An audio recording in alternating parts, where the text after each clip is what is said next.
mother and daughter, who were both accused of pushing a woman off of a cliff, have apparently turned against each other. That's at least what seems to be happening. So we go to November of 2021.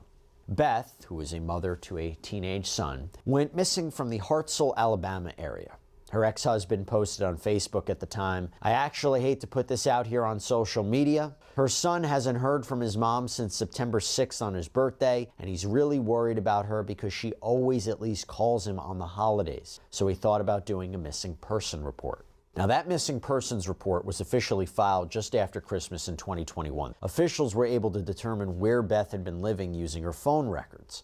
They got a search warrant for her home, turned up physical evidence that showed signs of a struggle, and that included a bloody handprint.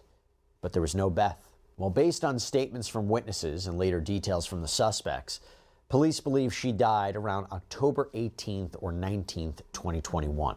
And a big break in the case came in summer of 2023, when DeKalb County investigators got a tip, a very important tip, that led them to Loretta K. Carr and her daughter, Jessie Eden Kelly.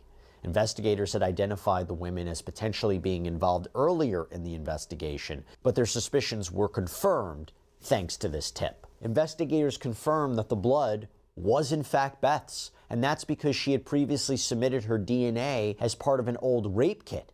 But the hand that made that bloody handprint, that was identified as Kelly's, and that was thanks to her prior criminal record.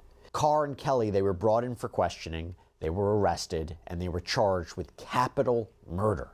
And almost 2 years after she was reported missing, Beth's body was found nearly 100 miles away near Fort Payne, Alabama, at the bottom of a cliff in Little River Canyon National Preserve. According to DeKalb investigators, one of the women led them to the victim's exact location. Now, court filings that were seen by WAFF say that Kelly confessed to the crime, told search teams where to find the victim's body, that she was the person. She reportedly said they wanted to make it look like Beth did this to herself, that it was a suicide. Human remains were discovered on June 28th. Beth was officially identified on what would have been her 39th birthday.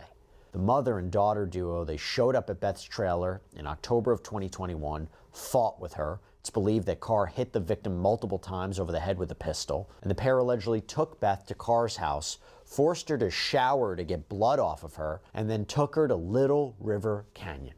Court filings indicate that Kelly told police she watched her own mother walk this woman to the edge of a cliff before pushing her off.